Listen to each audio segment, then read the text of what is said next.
Hi, I'm Jimmy. In this video, we're going to look at gold. We're trying to determine if gold is a good addition to our investment portfolio, and then we're going to look at some of the pros and cons of owning gold, and then we're going to take a peek at some of the big news in gold, and that's the fact that Warren Buffett's Berkshire Hathaway has recently gotten involved in gold. So let's jump in and start with why we might buy gold. So gold is known as being a good diversifier. When we look at this chart of the S&P 500, compared to gold going back the past 5 years, well, we can see signs of this being true. Now, this is a chart for both gold's performance and the S&P 500 performance going back 5 years, but we can see it starts at zero, and over this time period, we can see that they've averaged about the same return. The total return at the end of this time period is about the same, but they got there in very different ways. So we can assume that there is some positive correlation between the two, even though how they got there is different. And this is where gold can be a good help. It's where it can be a good diversifier and it can help our portfolio. When we look at this spike here, well, we can see that the S&P 500 went up and gold was falling. And then as the S&P 500 turned sharply lower at the end of 2018, well, gold did just fine, continuing to move higher. Now, obviously, this didn't work for every time period. There are certainly time periods here where both gold and the S&P went in the same direction. And if we wanted to see diversification from a numbers perspective, well, I put together this correlation table going back the same time period. For this, we have gold, the S&P 500, NASDAQ, the Dividend Aristocrats ETF, and the Dow Jones Industrial Average. Now, just so we're all on the same page, correlation shows us how two stocks or commodities or ETFs, how closely they move together, how at the same time do they move in the same direction. Correlation runs from a -1 all the way to a +1, and 0 falls right in the middle. So a +1 would imply that those two stocks or two ETFs or whatever they are move exactly the same. When one moves up, they both move up.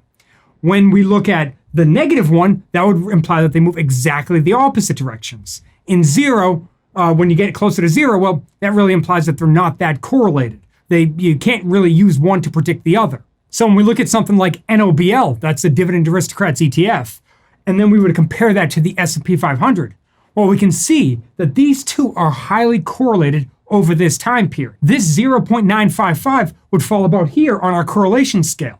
But gold, on the other hand, we can see that gold has a much lower correlation coming in at 0.18. That would fall about here. That implies that gold and the S&P 500 don't necessarily move together. Gold can go up and the S&P 500 can go down, and we saw examples of that. And then we may notice that gold's correlation to nearly all of the other major indices are all fairly low or close to 0. Now, they are positive, so that implies that there is somewhat of a positive correlation, but it's a small one. So overall, we can say that gold has been, at least during this time period, an excellent diversifier to a stock portfolio. Now, this brings us to the next benefit of gold, and that is that gold is quite a good diversifier in an inflationary environment. When we have high inflation, gold should do well. And let's face it, the Federal Reserve is doing a lot to push us into an inflationary environment. This is the inflation chart going back to 2000. This is the CPI year-over-year changes. CPI is short for Consumer Price Index. And yes, we can debate as to whether or not this is a fair representation of inflation. I've got a pile of student loans and a crazy high monthly health insurance bill that says this is not a fair representation. But either way, this is one of the most popular data points for economists to use, so we can stick with it for now. So as far as inflation goes, when we have high unemployment, it's tough to have high inflation since consumer spending represents a big piece of the inflation pie. So with 10% unemployment, it's tough to drive up the prices on average goods and services. But let's imagine that we had a 5-year outlook on the economy. It's very possible that we say inflation could become much higher than it is. And if that's the case, well, then it's possible that gold goes up since inflation is one of the key drivers behind the price of gold. So this could be another positive reason to add gold to our portfolio. But now for the negative. Now, in my opinion, one of the biggest negative drawbacks to investing as gold is when do we buy it? What is gold really worth? We know that there are a ton of economic influences on the price of gold, but personally, I have trouble saying that gold is really worth X. Maybe we can say that gold should be higher than it is now or lower than it is at now, or the economic impacts that are coming down the road, something like inflation, are going to favor the price of gold going higher. But how do we calculate the fair value of gold? I don't think there is a good way to come up with the fair value. So for me, I think that makes investing in gold tricky personally, since I prefer to be a long-term value investor. And you know who agrees with me? Or at least used to agree with me? This guy. If you buy an ounce of gold today and you hold it 100 years, you can go to it every day and you can coo to it and you can caress it and you can fondle it and 100 years from now, you'll have 1 ounce of gold and it won't have done anything for you in between. Now that video was from a few years ago, but the point remains the same. We are banking, when we buy gold today, we are banking on our ability, or not our ability, but the market's ability to allow for us to sell gold at a higher price to somebody else later. Why? Well, that's tough to tell. Now, I know what many of us are thinking. Didn't Buffett just recently get involved in gold? In fact, we might have seen headlines like these.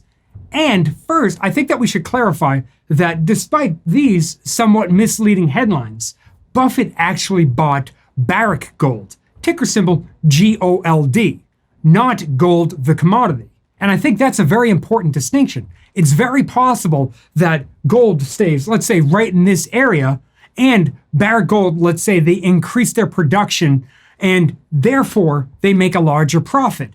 And in theory, the stock could move higher despite the fact that if we invested in gold, the commodity, gold might not go up and Barrick Gold could go up. So I just wanted to point out the difference between buying a gold, the commodity, and buying a gold mining company.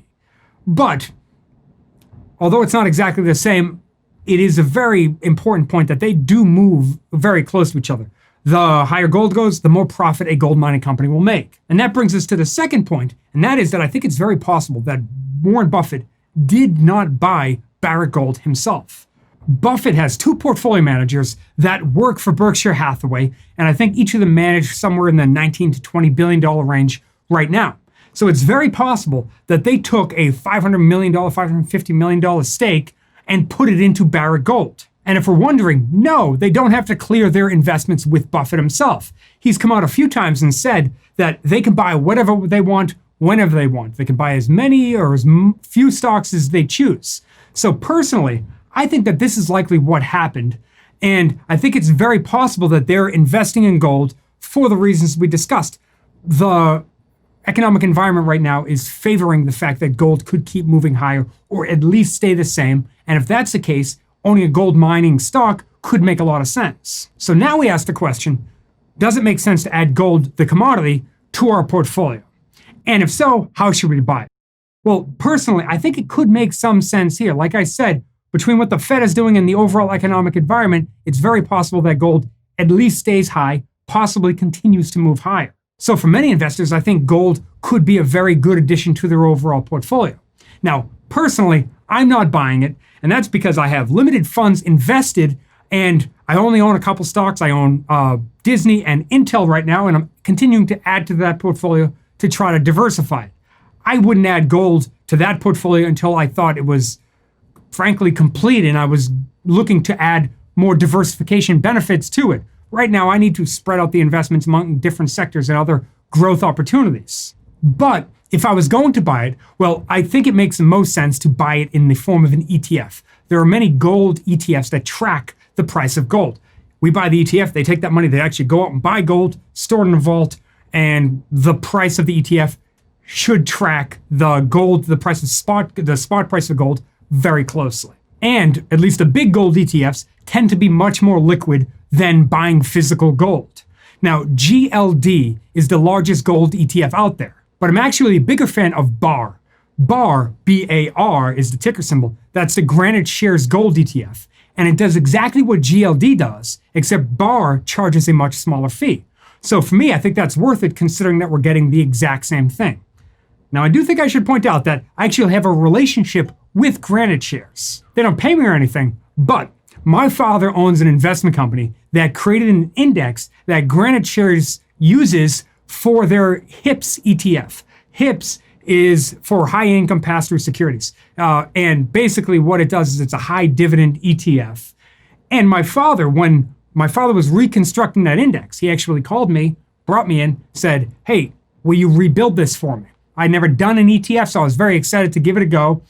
And he was willing to pay me to do it, so I went over and I did that with him. And that was a cool experience. And I actually did a video where I went through how I went about building the index and how I went about building the rules for the index which the ETF would track. And if you're curious, perhaps that could be a good next video for you to watch. I got a link right here. I got a link in the description below. And thank you so much for sticking with me all the way to the end of the video. I really appreciate it. Thanks, and I'll see you in the next video.